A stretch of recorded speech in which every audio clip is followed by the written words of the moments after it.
రేపటి నుంచి తెలంగాణ స్వచ్ఛదనం పచ్చదనం కార్యక్రమం ప్రారంభించనున్నట్లు మంత్రి సీతక్క తెలిపారు. ప్రజల జీవన ప్రమాణాలు మెరుగుపరిచే లక్ష్యంతో పల్లెల్లో పట్టణాల్లో పరిశుభ్రతను పచ్చదనాన్ని పెంచేలా చర్యలు చేపట్టనున్నట్లు తెలిపారు. నా గ్రామం నా గౌరవం నినాదంతో గ్రామాల్లో పారిశుద్ధ్యం అభివృద్ది కార్యక్రమాలు వన మహోత్సవంలో ప్రజలంతా పాలుపంచుకోవాలని కోరారు. ఈ కార్యక్రమం ద్వారా గ్రామీణ పట్టణ ప్రాంతాల్లో ఉన్న మౌలిక సమస్యలను పరిష్కరించనున్నారు. ప్రతి గ్రామంలో పరిసరాల పరిశుభ్రత పచ్చదనంపై ప్రజలకు అవగాహన కల్పిస్తారు. దోమల నివారణ, అంటువ్యాధులు అరికట్టే చర్యలు, ఇంకుడు గుంతల నిర్వహణ, కొత్త ఇంకుడు గుంతల ఏర్పాట్లపై ఈ కార్యక్రమం ప్రత్యేక దృష్టి సారించనుంది. 5 రోజుల పాటు నిర్వహించే ఈ కార్యక్రమంలో రోజుకో ప్రత్యేకత ఉండేలా ప్రణాళిక సిద్దం చేసినట్లు మంత్రి సీతక్క తెలిపారు.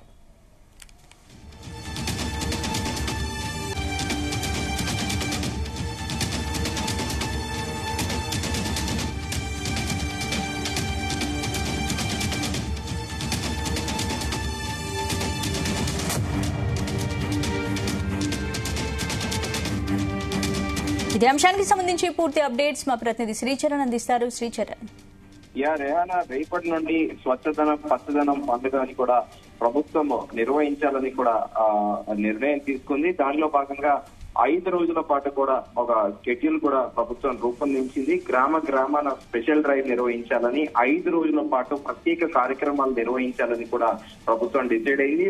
ములుగు మండలంలోని అబ్బాపురం గ్రామంలో స్వచ్ఛదనం పచ్చదనం కార్యక్రమాన్ని ప్రారంభించనున్న మంత్రి సీతక్క ప్రారంభించనున్నారు. మంగపేట మండలంలోని కేంద్రంలో ఈ స్వచ్ఛదనం పచ్చదనం అవగాహన సదస్సులో కూడా ఈ రోజు మంత్రి రేపు పాల్గొనున్నారు. మంత్రి సీతక్క పల్లె రూపురేఖలు మార్చే కార్యక్రమాన్ని విజయవంతం చేయాలంటూ కూడా మంత్రి సీతక్క పిలుపిస్తారు. అయితే రేపటి నుంచి ఈ ప్రోగ్రాం రాష్ట్ర వ్యాప్తంగా కూడా ఈ కార్యక్రమం ప్రారంభం కానుంది. ప్రజల జీవన ప్రమాణాలు మెరుగుపరిచే లక్ష్యంతో పల్లెలలో పట్టణాలు పరిశుభ్రతను పచ్చదనాన్ని పెంచేలా చర్యలు కూడా చేపట్టనున్నారు. ఈ కార్యక్రమం ద్వారా గ్రామీణ పట్టణ ప్రాంతాల్లో ఉన్న మౌలిక సమస్యలను కూడా పరిష్కరించనున్నారు. ప్రతి గ్రామంలో పరిసరాల పరిశుభ్రత పచ్చదనం పైగా ప్రజలకు అవగాహన కూడా ప్రభుత్వం కల్పించనుంది. దోమల నివారణ, అంటువ్యాధులు అరికట్టే చర్యలు, ఇంకుడు గుంతల నిర్వహణతో పాటు కొత్త ఇంకుడు గుంతల ఏర్పాట్లపై కూడా ఈ కార్యక్రమం ప్రత్యేక దృష్టి కూడా సారించనుంది. 5 రోజుల పాటు నిర్వహించే ఈ కార్యక్రమంలో రోజుకో ప్రత్యేక ఉండేలా కూడా ప్రణాళిక సిద్ధం చేశారు.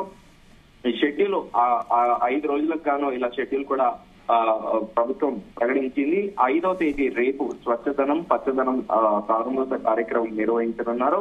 అలాగే ఆగస్టు 6వ తేదీ రోజు తాగునీరు వర్షపు నీటి సంరక్షణ పైన కూడా కార్యక్రమం ఉండబోతోంది. అలాగే 7వ తేదీ నీరు నిలిచిన ప్రాంతాలు గుంతల తో పాటు ఈ పూడ్చివేత కూడా కార్యక్రమాన్ని కూడా ప్రభుత్వం చేపట్టనుంది. ఆగస్టు 8వ తేదీన కుక్కల బెడద నివారణతో పాటు ప్రజారోగ్యం పైన శ్రద్ధ పెట్టడం కార్యక్రమం కూడా చేపట్టనుంది. 9వ ఆగస్టు ప్రభుత్వ కార్యాలయాలు స్థలాల శుభ్రత పైన కూడా ప్రభుత్వాన్ని కూడా కార్యక్రమం చేపట్టనుంది.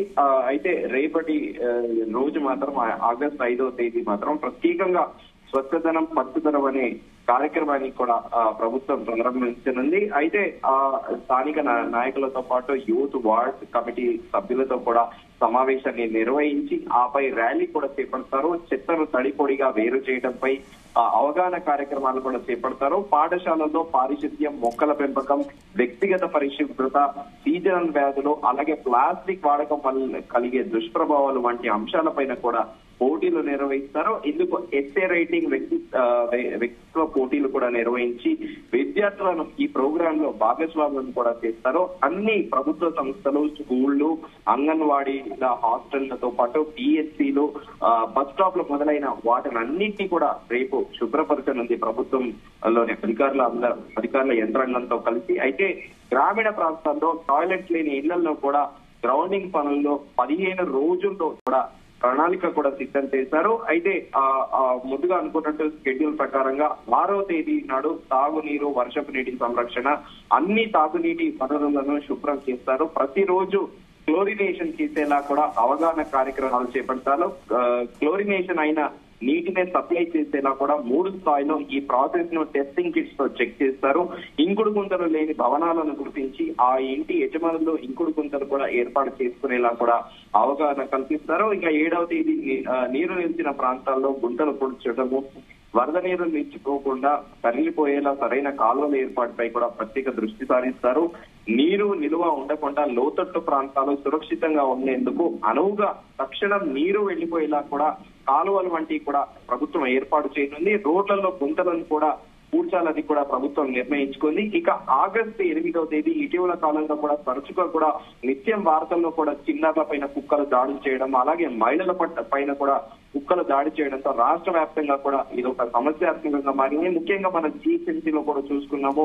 గత సంవత్సరం కూడా చిన్న పిల్లాడిని అంబర్పేటలో కుక్క మరి పీక్క తిని చంపేయడంతో రాష్ట్ర వ్యాప్తంగా కూడా సంచలనాత్మకంగా మారిన విషయం తెలిసిందే. దీనిపై ప్రత్యేకంగా 8వ తేదీ కుక్కల బెడదతో పాటు ప్రజా ఆరోగ్యం పైన కూడా ప్రభుత్వం దృష్టి పెట్టనుంది. శ్రీచరణ్, ఇప్పుడు స్వచ్ఛదనం పచ్చదనం పేరుతో పారిశుద్ధ్యం అభివృద్ధి కార్యక్రమాలు చేపడతామని ఆల్రెడీ సీతక్క శాసనసభలో ప్రకటించినట్లుగానే ఈ కార్యక్రమం చేపడుతున్నారు. మరి గ్రామాలకు నిధులు ఎంత మేర ప్రకటించుతున్నారు, ఎంత మేర సమకూరుస్తున్నారు? దానిపైన ప్రభుత్వం ప్రస్తుతానికి పూర్తి స్థాయిలో అంటే నిధులు అనేటివి జిల్లాకి ఎనియో డిస్ట్రిక్ట్ కలెక్టర్స్ దగ్గర కూడా కొన్ని ఫండ్స్ ఉంటాయి. దాంతో పాటు మంత్రులు కూడా ఇండివిజువల్ గా జిల్లాలలో కూడా ప్రత్యేకంగా కూడా తమ ప్రాతినిధ్యం వహిస్తున్న నియోజకవర్గాలతో పాటు తమ జిల్లాలకు కూడా ప్రత్యేకంగా కూడా జిల్లా కలెక్టర్ దగ్గర నుండి ఈ నిధులు కూడా సమకూర్చేయడంలో కూడా ప్రస్తుతం అధికారులతో కూడా చర్చిస్తున్నారు. సో ఓవరాల్ గా ఈ 5 రోజుల కార్యక్రమాన్ని కూడా చాలా ప్రతిష్టాత్మకంగా కూడా తీసుకుంది. అలాగే గవర్నమెంట్ ఆఫీసులలో కూడా అంబియన్స్ అనేటివి చాలా హైజీనిక్ ఉండాలి. స్థలాలతో పాటు కార్యాలయాన్ని కూడా శుభ్రపరచాలని కూడా ప్రభుత్వం నిశ్చయించింది. ఫ్రైడేలో డ్రై డేగా అన్ని గ్రామ పంచాయతీలు, పట్టణ స్థానిక సంస్థలు పాటించేలా కూడా చర్యలు చేపట్టనుంది. శిథిలమైన భవనాలు, గోడలు ఉంటే కూడా తొలగిస్తారు. రేనా